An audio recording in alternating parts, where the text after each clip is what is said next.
opposant et activiste Pastef moom jamono ji mu ngi en roue libre ki nga xam ne moom moo di Assane Samb moom analyste politique la ñëw ci la demande sociale bi nga xam ne moom moo di la vraie opposition daanaka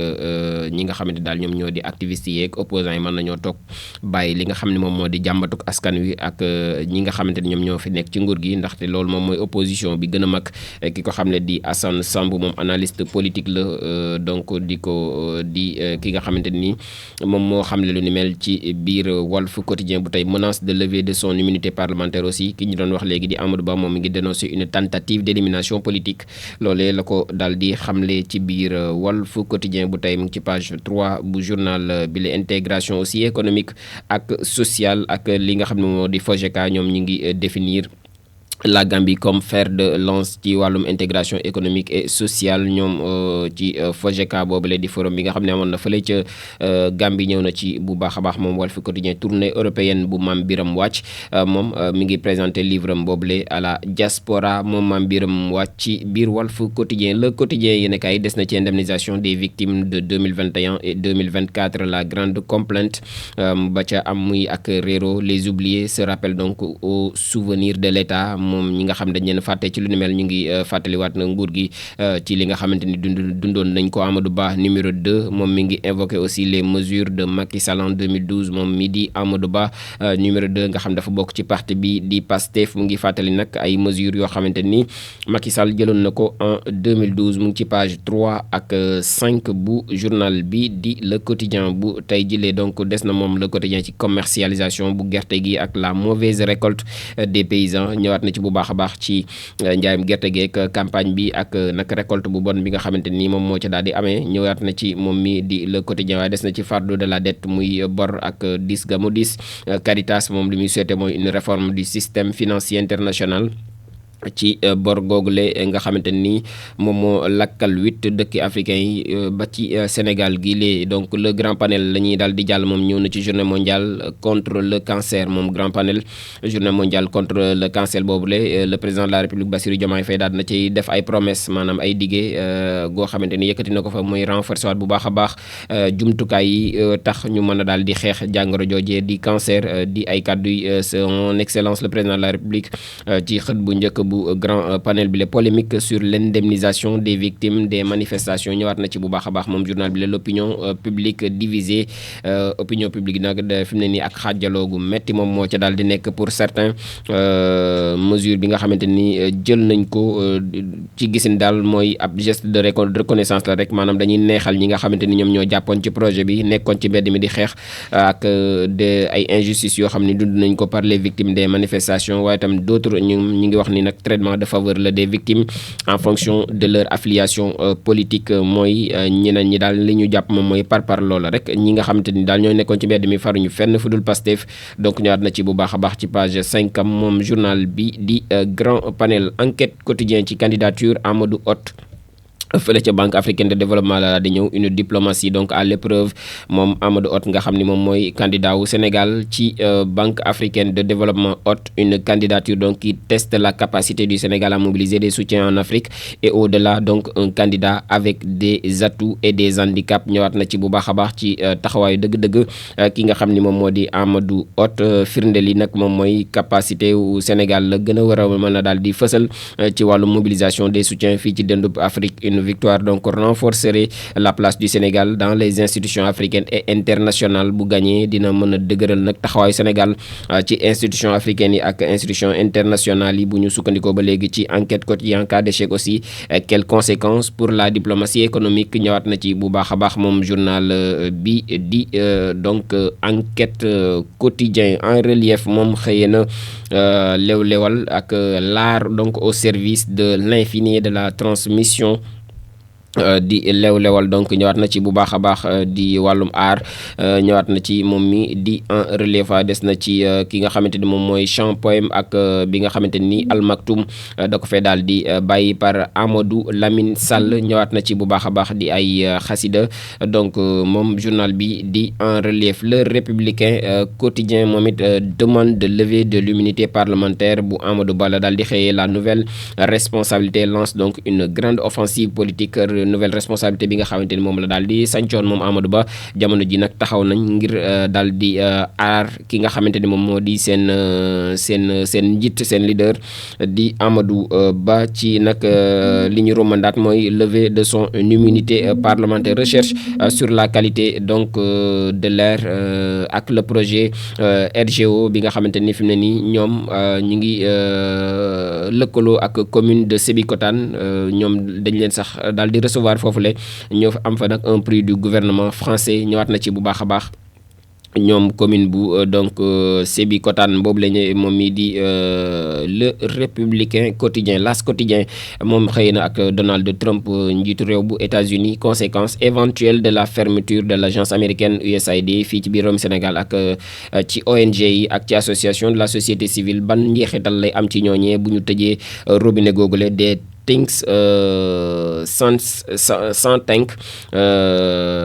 sans tank ok donc muy ay remerciements yoo xamante daal xëy na du ñu xam fa muy jógee ñëwaat na ci bu baax a baax ak jeu de mots moom L'As quotidien ci xëtam mu njëkk tey ci donc ndogal gi nga xamante ni Donald Trump daal dina koy jël ci kuréel googee du USAID nga xam doon na dimbali kër yu bari ci société civile ak ci yenn ONG yeego yenn association yi ñëwaat na ci donc fii ci biir réewum Sénégal ak njeexital googee lan la war a mën a nag daal di def ci kuréel yooyu bureau exécutif national ak les récompenses aussi les recommandations du parti Pacte Siggil Sa Réew ak fële ca Matam ay ndaw yoo xamante ni des jeunes donc de Farba Ngom ñoom ñoo ngi brûler des pneus di taal ay pneus ba noppi fële ca Oréfondé aussi di exiger la libération des jeunes yi nga xamante ni dañ leen a daal di teg yoxoo ci ay manifestations ñëwaat na ci bu baax a baax moom L'As quotidien cancer au Sénégal ci atum 2022 un tueur en verve noonu la ko daal di titré 11 841 nouveaux cas ak 8134 décès répertoriés ci atum 2024 donc 11 841 cas yu yees ak 8134 ñoo xam ni dañoo ñàkk seen bakkan ci jàngoro joojule loolee moom mooy bilan bi ci atum 2022 fii ci biir réewum Sénégal bu ñu sukkandikoo ci L'As quotidien levée éventuelle donc de l'immunité parlementaire de Farba Ngom de Amadou Ba ak les tirs de barrage des amis de l'ancien premier ministre ñëwaat na ci bu baax a baax moom journal bi Les Francs financement aussi des PME des institutions financières s'engagent donc à mobiliser 1000 milliards de francs CFA di junni milliards ci suñu ay koppar ngir daal di financer les petites et moyennes entreprises fii ci biir réewum Sénégal selon L'As quotidien l'exclusif moom ñëwaat na en exclusivité ci fraternité humaine bi nga xam ne am na di donc ak rako ci diggante Macky Sall mi nga xam ne ngi dénoncer en tout cas les iniquités donc et injustices dans la gouvernance mondiale moom mii di njiitu réew ma woon di Macky Sall ñëwaat na ci bu baax a baax moom l'exclusif waaye des na ci controverse bi nga xam ne am na autour de la nomination du directeur général de la Sénélec, suspicion donc au sein de la mouvance présidentielle, l'équation Toby Gaye moom nga xam ni lañ fal yees directeur général bu Sénélec am na daal ay xel ñaar goo xam ne am na ci mouvance présidentielle boobule c'est décharge yi nga xam ni ay décharge électrique la yi nga xam ni en tout cas ñi ngi abatté wu ci ki nga xam ne moom moo di profil excellent au parcours donc professionnel riche et aux compétences reconnues ñëwaat na ci bu baax a baax moom mi di journal l'exclusif waaye desandi na ba léegi ci mbir moom mooy néew s'écrit qui fusait donc alors qu'il n'était promu que secrétaire général un sosie de Biteye pour perpétuer l'œuvre donc du prédécesseur ami et complice les attaques subies d'une presse pro-Pastef qui ont donc alerté le sommet ci doxalinu ki nga xamante ni moom moo di directeur bu yees bu Sénélec google lii quotidien yi te ñëw na ci nouvelle responsabilité bu Amadou Ba menace sur l'immunité parlementaire bu Amadou boobee ñoom nouvelle responsabilité ñu ngi accusé di joxoñ baaraamutuma Cheikh Omar Anne ne nag Amadou Ba musul gérer dossier boobule nga xamante ni moom lañ koy tuumal et il n'a eu aucune donc responsabilité par rapport à ce dossier. Moïse Sarr moom it bokk ci nouvelle responsabilité c'est une tentative d'élimination d'hommes politiques noonu la ko daal di jàppe ne daal faagaagal ab homme politique donc lañ ci jublu bu ñu teggee mbalaanum kiraayel. Il cherche donc à décrédibiliser les figures de l'opposition selon donc Moïse Sarr. ñëwaat na ci bu baax a baax moom journal bi les descend aussi ci pacte de financement des PME ak PMI, une vingtaine donc de banques pour mobiliser 1000 milliards de francs CFA ngir daal di financer les petites et moyennes entreprises selon li quotidien. Point actu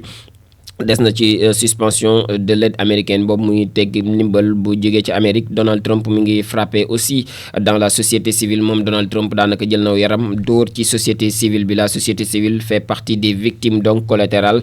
ñoom société civile boobee dinañ ko yëg bu baax a baax. Plusieurs ONG yoo xamante ni comme Forum Civil ak ONG 3D COSIDEP ak ENDA ak ñi nga xamante ni ñoom ñoo di Amnesty International ak Y'en a marre ñoom ñu ngi dans la tourmente ci njàqare rek la ñu daal di dugg ñoom. daanaka seen mbir yu bari USAID moom moo ko doon financé seen programme yu bari USAID moo ko daan financé. La lutte aussi contre le sida ak le paludisme du sida beeg sibiru gi loolee sensibilisation citoyenne bi ak éducation des filles, le suivi de la gouvernance ak la consolidation aussi de la démocratie, l'éducation ak la santé ñoom it ñu ngi en sursis ndaxte ñoom it lu ci bari USAID moom moo leen doon dimbali. USAID google nag première victime des restrictions budgétaires de Trump. ñëwaat na ci bu baax a baax moom mi di point actu ci xëtam mu njëkk ba. léegi des na ci dossier ak vol de bétail fii ci biir réewum Sénégal muy càccug jur gi. un crime organisé la daal di mujjee daal di doon ndaxte lakkal na 8 sàmmkat yi les pertes annuelles yi nga xam ne ñu ngi ko estimé à plus de 2 milliards de francs CFA fii ci Sénégal. en moyenne 22 000 à 30 000 têtes de bétail ñoom la ñuy daal di sàcc at mu jot. l'absence donc des moyens d'identification moderne accentue donc le problème. danger sur la santé humaine. ñëwaat na ci bu baax a baax moom mii di point actu waaye des na ci vers un pacte aussi de financement de 1000 milliards de francs CFA entre l'État ak les institutions financières. mu ñëwaat ci bu baax a baax moom journal bi ak la base des financements yi nga xam ni daal ne octroyé au PME ak PMI à 3000 milliards de francs CFA à l'horizon 2028. ñëwaat na ci bu baax a baax moom point actu. Libération la ñuy dal di jàll ci carnage sur les routes du Sénégal muy jéye gi nga xam ne yoon yi mu ngi koy def ayu bés yu nekk. au moins 26 morts enregistrés en 10 jours lu toll ak fukki fan yi nga xam ne moom la ñu daal di génn nag ñaar fukki doomu aadama ak juróom-benn ñoo ñàkk seen bakkan ci ay accident. 6 décès ont été donc enregistrés après 3 accidents survenus entre lundi et mardi fële ca Tambacounda sur l'axe aussi Louga Saint-Louis ak ca Savoigne où une femme aussi enceinte a été mortellement fauchée. ñëwaat na ci bu baax a baax moom mi di donc Libération yéenekaay ci bilan bi nga xam ne bu diis la te tiis ci yoon yi les ANSD mi nga xam ñu ngi dressé aussi seen statistique dans les prisons ci atum 2023. ñëwaat na ci bu baax a baax moom Libération yéenekaay un taux d'occupation de 267 détenus pour 100 places. fu nag téeméeri nit rek détenu rek waroon nekk ñaari téeméer ak juróom-benn fukk ak juróom-ñaari détenu ñoom ñoo fa daal di mujjee nekk selon rapport bi nga xam ne génne nañ ko ñoom ANSD ci atum 2023 ci prison yi Le Soleil yéenekaay la ñuy jàll moom ci polémique entre le SNH la SNHLM ak le patronat du BTP sur le projet de 25 000 logements ci la daal di ñëw angle donc arrondi ci ñaari kuréel yooyu. Bassirou Kébé moom daal nay def ab tukkim ne ko ni ki démb ca syndicat professionnel des entrepreneurs yu BTP yi jëm ci wàllum bâtiment fii ci biir réewum Sénégal ak les échanges yi nga xamante ni ñoom ñoo di permettre ñu daal di dissiper les malentendus maanaam seppi lépp li nga xam ne ak wuuteeg xalaat la ca ñu daal di koy génne. DG bu SNHLM nee nag moom du privilégier benn yoon une entreprise étrangère maanaam du jël entreprise yi nga xamante ne daal day jóge bitim réew di ko teg ci kaw entreprise sénégalaise yi. moom mii di DG bu SNHLM moom moo ko daal di xamle ci biir journal bi di Le Soleil yéenekaay Grand Air ak 3 mois après aussi les crues du fleuve Sénégal ñëwaat na ci bu baax a baax retour sur les lieux du sinistre delluwaat na fi nga xamante ni foofee la ndox ma nangoo woon dëkkuwaayu doomu aadama yi ginnaaw ñetti weer rek ci bi ñu génnee ci crue googule. moom journal bi lay ñëwaat bu baax a baax di ñu retracel dundin gi nga xamante ni ñoo ngi koy dund foofu le Sékou Dramé directeur général bu groupe Sonatel mu ni nag seen expertise dinañ ko mettre au service du New Deal technologique. donc ñoom waa Sonatel googule ki ko xam ne du kenn ku dul Sékou Dramé moom mooy directeur général bu groupe Sonatel. ñëwaat na ci bu baax a baax moom journal bi la teral quotidien ci travaux phase 2 yi la daal di ñëw ak TER bi nga xam ne bientôt bientôt dina dem au terminal de l'AIBD di aéroport international Blaise Diagne, l'extension donc du train express régional vers l'aéroport international Blaise Diagne di AIBD bientôt rek lay daal di doon bu ñu sukkandikoo ci journal bi constitue donc une étape cruciale dans l'amélioration de la mobilité urbaine et interurbaine ca Dakar. ñëw ci travaux donc bu phase 2 boobule bi nga xam ni jamono ji mi ngi ci njeexital ga avec une livraison prévue dans quelques mois. ci fii ak ay weer rek dinañ daal di livrer lu ni mel de moom ñëwaat na ci bu baax a baax. moom journal bi la Antenne Quotidien des na ci éventuel aussi levée de l'immunité parlementaire bu kii di Amadou Ba, ses partisans en ordre de bataille ñi nga xam ne daal mooy ay farandom jamono ji taxaw nañ tem ngir aar ki nga xam ne moo di seen leader di Amadou Ba. yor bi des na ci pàccoo gi nga xam ni pàccoo scandaleux fële ci agence d'assistance à la sécurité de proximité di ASP na daal ak séddoo ak pàccoo daal moom moo fa daal di am ci ASP googule sous l'ex régime ci nag ex régime bi nga xamante ni moom moo fi daal di génn ex directeur ba muy ak ay agent non agent bu yu ASP moo xam ay agent lañ moo xam nekkuñu ay agent ak ex directeur ba daal ñoom dañ doon séddoo ay oto yoo xamante ni dañ koo jagleel agence boobule di ASP. ñëwaat na ci bu baax a baax moom mi di donc yor bi ci sax yaatalam bu ci biir xëtam mu njëkk mu ni nag Mamadou Salif Sow moom mooy ex DG bu ASP boobule ak Toyota Land Cruiser bu jar ak 500 000 francs CFA donc loolee ñëwaat na ci bu baax a baax ak Khalifa Sène ex directeur aussi des ressources humaines Toyota Fortuner à 300 000 francs CFA daanaka ak seddoo la rek 500 000 ay Toyota ak 300 000 moom l'informateur it ñëw na moom l'informateur quotidien ci ginnaaw annonce de la levée de l'immunité parlementaire bu Amadou Ba ak riposte bi nga xam ni am na de la donc nouvelle responsabilité ñoom ñu ngi fépp bu baax a baax ñoom nouvelle responsabilité bu Amadou Ba googule. l'éveil quotidien ci université Sine Saloum moom la xëy ak que faire pour redresser le Crous donc ñëwaat ci bu baax a baax ak ki nga xamante ni moom moo di El Hadji Ibrahima Niass di université bu Sine Saloum googule ñëwaat na ci bu baax a baax moom l'éveil yéen kay nañu def daal ba daal di yëkkatiwaat Crous ba développement des PME ci biir xëtam mu njëkk boobule ak PMI yi